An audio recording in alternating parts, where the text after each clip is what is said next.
So what's the solution? Joining me now, Senator Mike Crapo, Republican from Idaho, who's a member of the Gang of Six, a bipartisan group that presented its own outline for fixing our debt problem.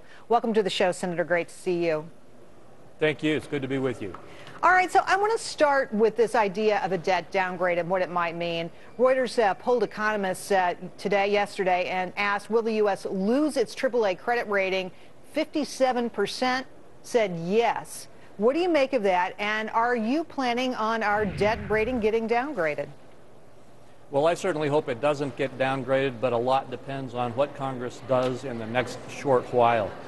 We should extend our debt ceiling, but not unless we do the kind of reform to our fiscal policy that convinces the world markets that we're serious about fixing our problems. Otherwise, we're just putting off for a few months what will be an ultimate downgrade anyway. But, Senator, you can't get that done by August 3rd, right? Yes, it should have been done a long time ago, and frankly, I think that the American people should be extremely frustrated with the politics as usual that's happening here in Washington right now. Well, you know, Jim Jordan from the House Republicans said this morning that the House plan can't even make it through that chamber. What do you make of that? Does Boehner not have the support he needs? Well, we don't know the answer to that. I certainly hope that he does have the votes because I like the plan he's put together.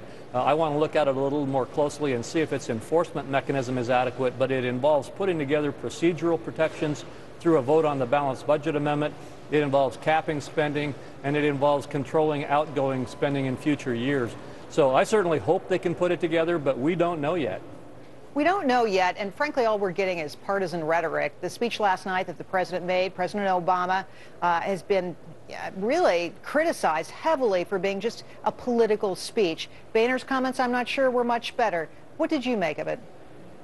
Well, I was disappointed, frankly. The president did basically, it seemed to me, lecture the Republicans and then call on the American public to join him in beating up on Republicans, and didn't put forward again another plan. I mean, to this point, he still hasn't put forward his own proposed solution. So I was discouraged by that.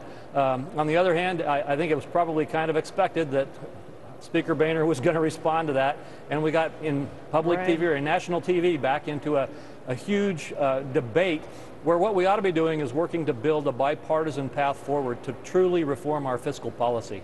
Well, where are Senate Republicans on this? I mean, you seem absent from the conversation. The Senate in general has been pretty quiet on the whole debate, coming up with one plan with Mitch McConnell. But at the end of the day, where is the leadership on this thing? It seems like everybody's playing it for political points.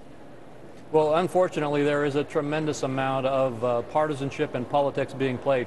But having said that, there are also very sincere efforts at trying to build solutions, like that which the Gang of Six put forward, which was a comprehensive approach to changing our fiscal policy in America. And we have a very strong support level for that in the Senate on both sides. Well, a strong support level, but it's not going anywhere right now. I mean, do you feel like you guys did a good job? I mean, it didn't catch fire.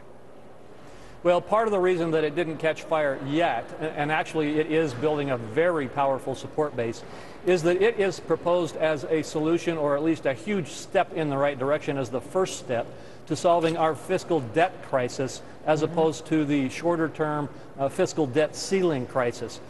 We have a comprehensive plan that involves literally a paradigm shift in American fiscal policy.